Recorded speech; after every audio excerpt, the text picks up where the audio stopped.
Let's first talk about Nvidia's apparently the most confident competitor, Graphcore. Graphcore, the British semiconductor startup that secured funding of $710 million, has been very bold with its statements and sees itself as the main challenger of Nvidia. Its latest IPU, short for Intelligent Processing Unit, is its GC200, which is sold in a set of 4. And it is designed to work in Graphcore software ecosystem Poplar. I'll be explaining more on the software ecosystem later in the video. Our advanced architecture delivers 1 petaflop of AI compute. Flops is a measure of computational performance and stands for floating point operations per second. Flops metric is most often represented in terms of billions giga, trillions tera, or even quadrillions peta of operations per second. Now, Graphcore claims that its 1 GC200 IPU delivers 1 petaflop, that is 1000 teraflops of AI compute, whereas Nvidia claims that its A100 GPU delivers 312 teraflops of deep learning performance. That means one IPU's performance is equal to that of at least 3 Nvidia's A100 GPUs. Graphcore's IPUs have proven to be optimally fast when used for specific tasks.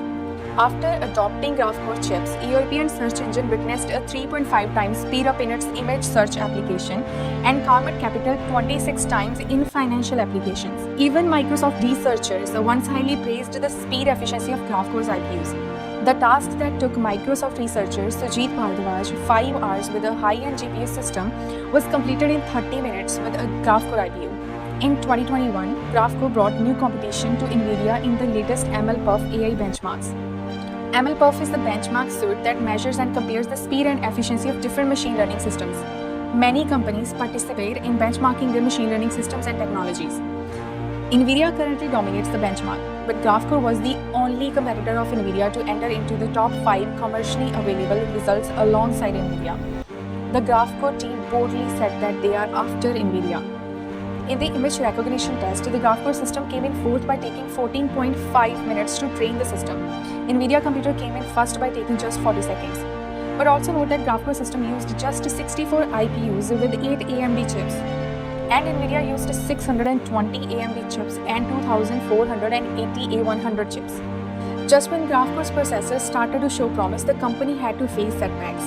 Last year, Graphcore's investor Microsoft declined to use its AI chips in its data centers for its cloud computing platform, probably because Microsoft was developing its own AI chips, and Graphcore's value came crashing down by $1 billion. Another potential blow to Graphcore's business was Sequoia's decision this April to write off its stake in the company to zero, although it remains on the company's board. But Graphcore isn't backing off. It is determined to eat into Nvidia's market share.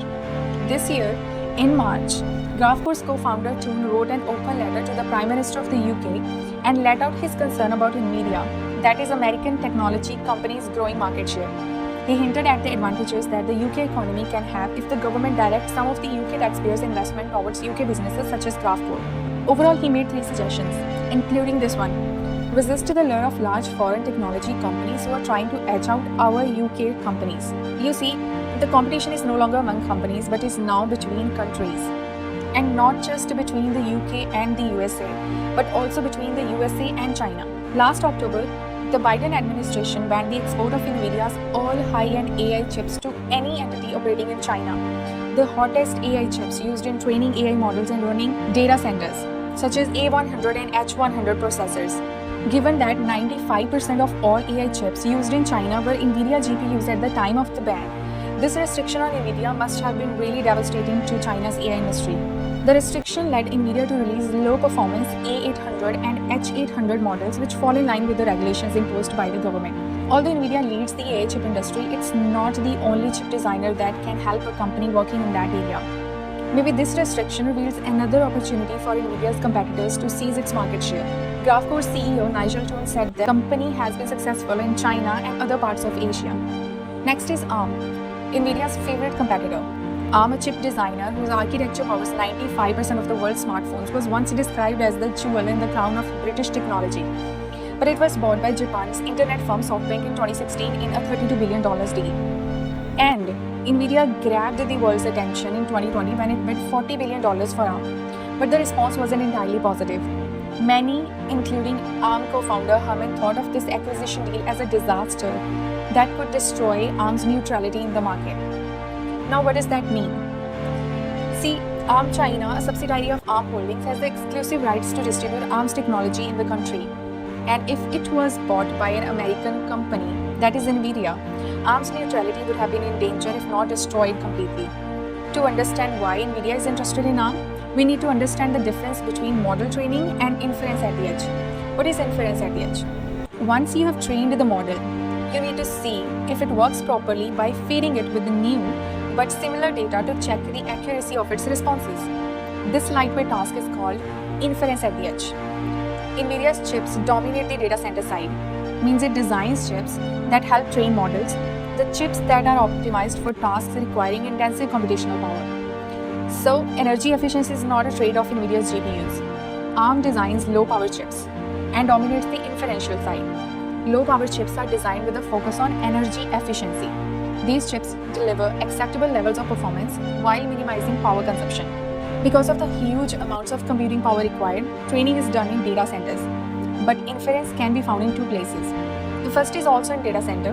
When you ask Alexa or Siri a question, it is sent back to servers at Amazon and Apple for transcription and a response. The second place inference happens is in end-user devices. One example of edge computing would be you taking a picture on your mobile phone. Your mobile acts as the edge, where inference is performed. Edge computing requires less processing power, but it needs to be fast.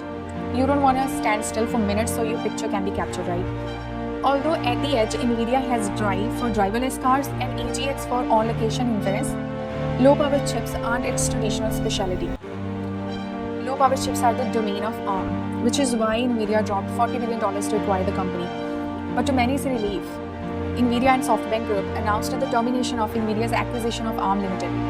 Nvidia could have dominated the data center side with its GPUs and the edge with help from ARM. Now ARM has filed for an IPO on Nasdaq and is looking for a valuation of up to $70 billion. Don't forget to watch part 1 of this video and subscribe to avoid skipping part 3, in which I'll be sharing the generative AI idea to implement. I'll explain reasons why software ecosystem and not just the hardware is the star of the AI industry.